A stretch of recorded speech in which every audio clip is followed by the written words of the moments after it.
Hi everyone, David Aragona here with another edition of the TimeformUS Road to the Derby series. This week, two major Kentucky Derby preps taking place in Florida and Arkansas. This video is going to be on the Grade 1 Florida Derby, the final race on a 14-race car Saturday at Gulfstream Park. Before we take it the field, though, you should be aware that TimeformUS has launched in DRF desktop PPs. If you're a subscriber of Classic or Formulator PPs, make sure to check out that TimeformUS tab this week for free. This is the final week that you can preview those TimeformUS PPs that have launched in a beta version for free on DRF.com. So make sure to check that out this week as you handicap the Florida Derby.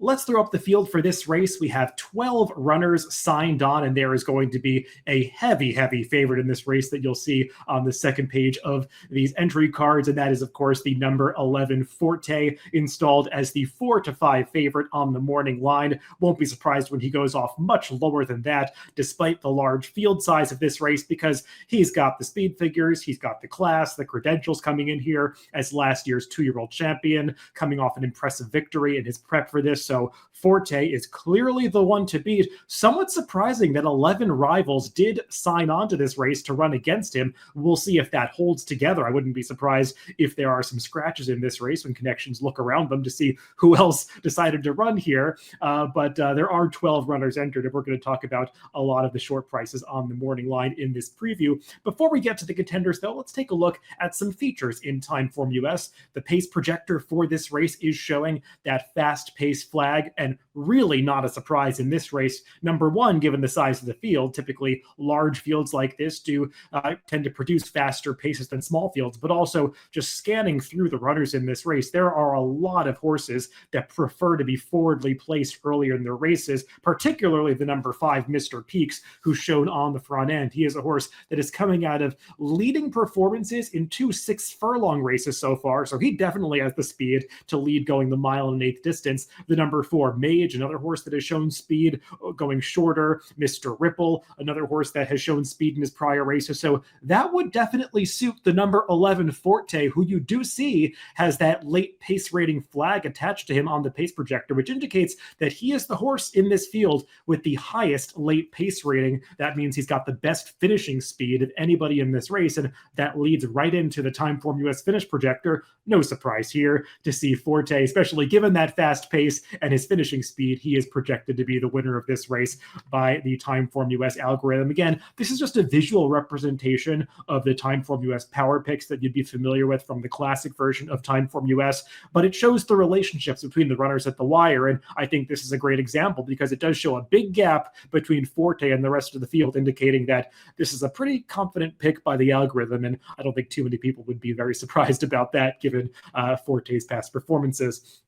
Well, let's dive into the main contenders, and we'll begin right there with Forte, taking a look at his last race, a victory off the layoff in the Grade 2 Fountain of Youth, going the 1.16 distance over this Gulfstream Park oval. And this was just the perfect prep for Forte. He's beating a couple of rivals that he's going to meet again here. Cyclone Mischief, who is fading along the rail there, and Mage, who's just leaving the screen. And Forte, you can see geared down as they come to the wire through the final 16th of a mile. Irad really just asked him for run for about a 16th of a mile at the top of the stretch, and then he put those rivals away, earning a strong 119 TimeformUS speed figure. And the last 3 numbers that he's earned, 115, 117, 119. Those are the 3 highest speed figures that anybody in this field has ever earned. So Forte is going to have to take a big step backwards, or somebody else is going to have to take a big step up if he is going to be upset in this race. There is the concern of the post position.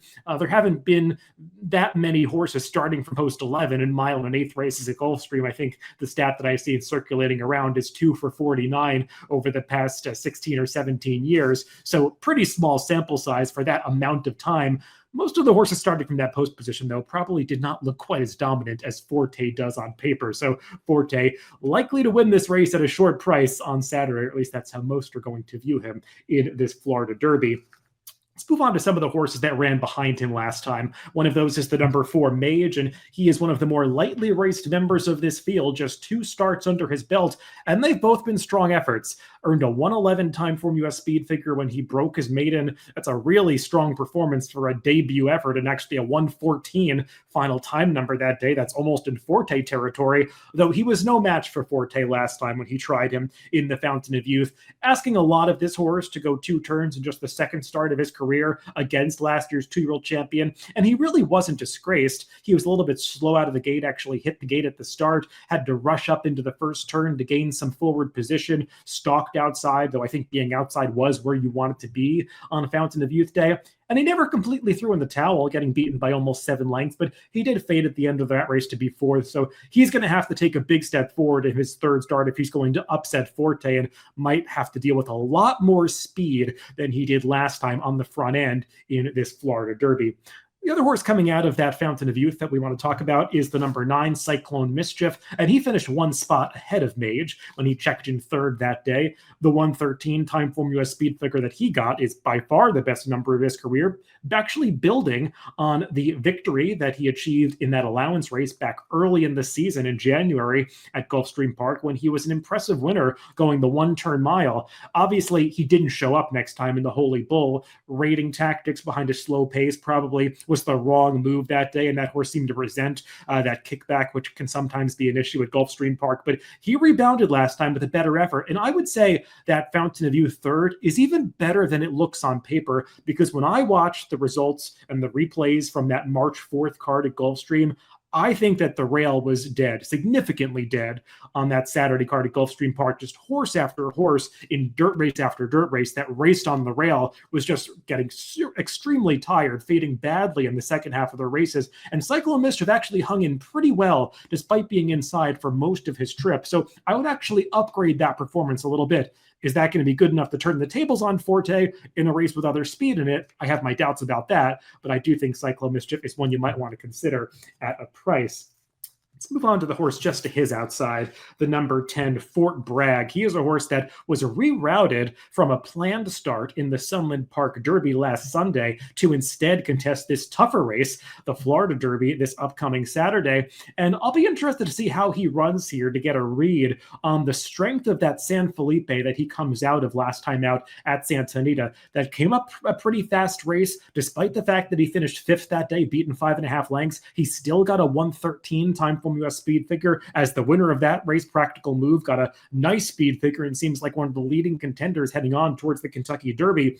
Fort Bragg, that was his first start off a layoff, first start in the Tim Yakteen barn, so we'll be interested to see if he can improve on that effort. The thing that I'm unsure about with him is the extra distance, 1 mile and 1/8, the farthest he's ever gone before.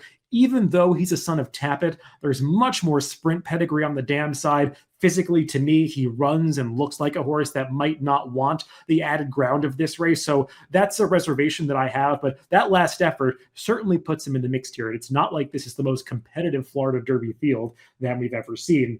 Let's move on to a runner that's drawn even farther outside in the starting gate. That is the number 12, WNL. We'll take a look at his race 2 back, the last time he won, and that was in the Grade 2 Remsen at Aqueduct, run over a sloppy track. And you do want to take note of the track condition on this day with this horse, because both of his career victories have come over wet, sealed racetracks at Aqueduct. So you do have to ask the question, is he just a wet track specialist? And can he be as successful on a fast track, which we're likely to have on Saturday at Gulfstream Park? He did come back on a fast track last time in his 3-year-old debut in the Sam F. Davis at Tampa Bay Downs, and it was pretty much a disaster. This horse had some trouble coming out of the starting gate, running into the first turn, got shut off between horses, and just never really lifted a hoof after that, finishing 8th, beaten nearly 20 lengths. They're hoping for a better result here, but I don't think the connections were too happy to see him draw on the far outside post position. So WNL has a lot to overcome if he's going to be successful in this Florida Derby.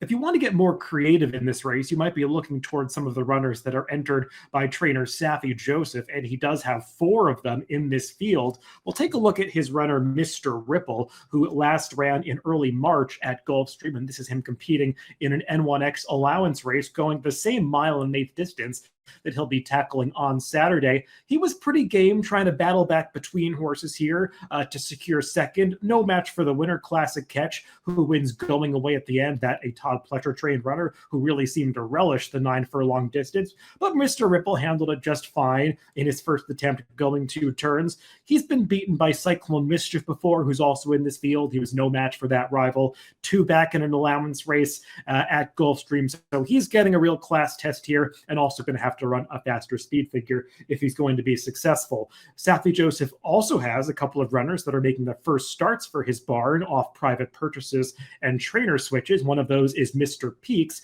He is the horse that was shown leading the way on the pace projector, and it would be no surprise to see him out in front of this field early because he has shown speed in 6 furlong races prior to this. He's still a maiden coming into this, having lost both of his first 2 career starts, but he did run pretty well last time. That 106 TimeformUS speed figure actually stacks up decently against this field, and he was beaten by an older horse that day, the 5-year-old a la carte, who is an impressive horse for the Bill Mott barn that just began his career, and Mr. Peaks was game to be second to that rival, but it is asking a lot of this horse to stretch out an extra 3 furlongs against Grade 1 company and last year's 2-year-old champion in this Florida Derby, so a big ask for Mr. Peaks. And finally, we've got Nautical Star drawn just to his outside, another one of these Safi Joseph private purchase trainer switches for the same connections. He's another one that's stretching out from the 6 furlong distance all the way to 1 1/8.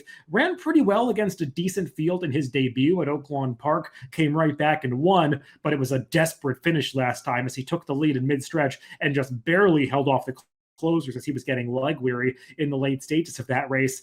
You don't really think of Sire Dixie Chatter as siring horses that can go 1 1/8 in Grade 1 races. This horse being an Oklahoma bred, watching his races, I've got some real reservations about him handling at a distance, and he's another one that would have to get a lot faster. So let's throw out my picks for this Florida Derby, and I'm not trying to beat that heavy favorite, the number 11 Forte.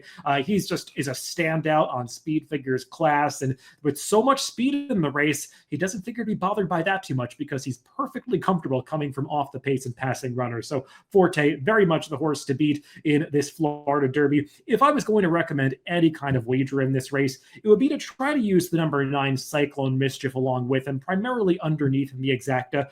I just think he ran pretty well being against the track last time, racing on a dead rail in the Fountain of Youth. So he might be capable of better here, but he really does need to show up with a big effort if he's going to get close to Forte at the end of this Florida Derby. So that's a look at this Grade 1 test for the 3-year-olds on Saturday at Gulfstream Park. Good luck if you're playing the races this weekend.